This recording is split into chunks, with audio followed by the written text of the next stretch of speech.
రేవంత్ సర్కార్ అసమర్థ పాలనతో విసిగిపోయినటువంటి అన్ని వర్గాల జనం హస్తం పాలకులపై విరుచుకుపడుతున్నారు. బూతుల ముఖ్యమంత్రి రేవంత్తో అవసరమైనటువంటి మాటలు మానుకొని పాలనపై దృష్టి పెట్టాలని చురకలండిస్తున్నారు. నోటికొచ్చిన హామీలు ఇచ్చి అధికారంలోకి వచ్చిన కాంగ్రెస్ ఆ హామీలను నిలబెట్టుకోవాలని డిమాండ్ చేస్తున్నారు. హైడ్రాల పేరుతో హడావిడి చేయడం మానుకుని ప్రజల కోసం ప్రభుత్వం పనిచేయాలని తేల్చి చెబుతున్నారు. లేని పక్షంలో కాంగ్రెస్కు కర్రు కాల్చి వాత పెడతామని జనం హెచ్చరిస్తున్నారు.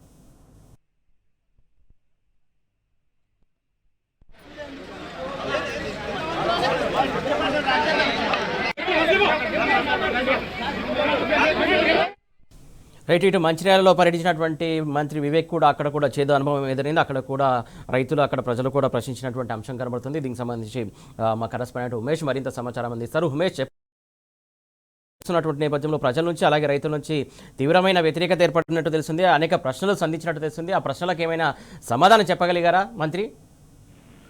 Good evening Suresh. మంచిర్యాల జిల్లాలోనే మంత్రి వివేక్ ప్రాతినిధ్యం వహిస్తున్న ఆయన సొంత నియోజకవర్గమైన చెన్నూరులో చేదు అనుభవం ఎదురైంది. ఈ రోజు మున్సిపల్ ఎన్నికల నేపథ్యంలో కేతన్పల్లి మున్సిపాల్ పలు కార్యక్రమాల్లో వాళ్ళ వార్డులలో కూడా ఈ రోజు మార్నింగ్ వాక్ పేరిట మంత్రి వివేక్ పర్యటించారు. అయితే పలు చోట్ల కూడా కాలనీ వాసులు దాదాపు 2 సంవత్సరాల తర్వాత ఎమ్మెల్యేగా ఎన్నికైన తర్వాత మంత్రిగా కూడా మంత్రి పదవి తీసుకున్న తర్వాత వివేక్ పలు కాలనీలో కూడా పర్యటించారు.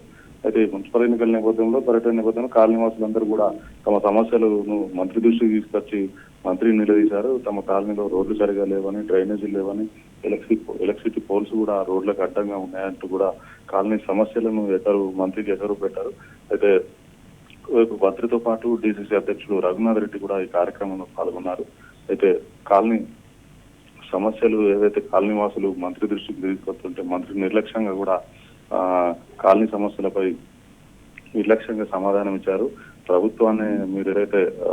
ప్రభుత్వాన్ని ఆడుకోవాలంటూ కూడా కాలనీ వాసులకు చెప్పడంతో కాలనీ వాసులు అందరూ కూడా ఆశ్చర్యపోయారు. బాధ్యత గల మంత్రి హోదాలా ఉన్నటువంటి వివేక్ నిర్లక్ష్యంగా ఓవైపు కాలనీ వాసులను, స్థానికులను, ప్రజలను సదిరి చెప్పాల్సింది పోయి వాళ్ళ ప్రభుత్వాన్ని ఆడకపోండి అంటూ నిర్లక్ష్యంగా సమాధానం చెప్పడంతో కాలనీ వాసులు కూడా ఆగ్రహం వ్యక్తం చేశారు. మరోవైపు కేతన్పల్లి మున్సిపాలిటీలోని కొన్ని వార్డులలో కూడా ఈ రోజు కాలనీ వాసులు ఎక్కడికక్కడ నిలదీస్తుండడంతో కొన్ని కాలనీలలో కూడా పలు కార్యక్రమాలను కూడా మంత్రి వివేక్ రద్దు చేసుకున్నారు.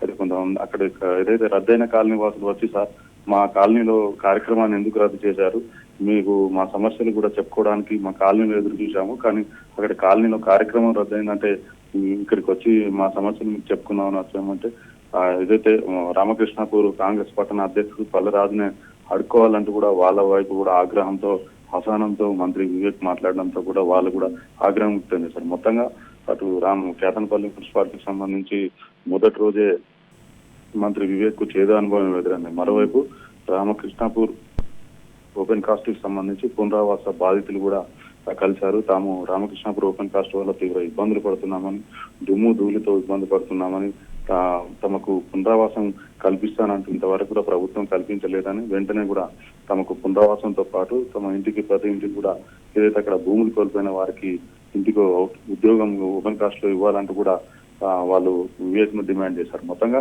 అటు రామకృష్ణాపూర్ ఏదైతే కేతన్పల్లి మున్సిపాలిటీకి సంబంధించి వాళ్ళు వార్డులలో కూడా ఇదే పరిస్థితి సమస్యలు స్థానికులు నిలదీశారు. మరోవైపు సిద్దిపేట జిల్లాలోని మున్సిపాలిటీలో కూడా రైతులు వివేక్ ను మంత్రి అక్కడ ఇన్ఛార్జిగా ఉన్నటువంటి ఉమ్మడి మెదక్ జిల్లా ఇన్ఛార్జి మంత్రిగా ఉన్నటువంటి అక్కడ కూడా చేదు అనుభవం ఎదురైంది.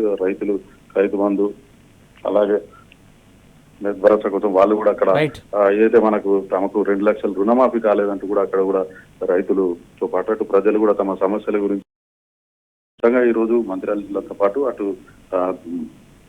ఉమ్మడి మెదక్ జిల్లా, సిద్దిపేట జిల్లాలోని దుబ్బాక మున్సిపాలిటీలో కూడా మంత్రి వివేక్ చేదు అనుభవం ఎదురైందని చెప్పవచ్చు Suresh. Right, thank you Umesh.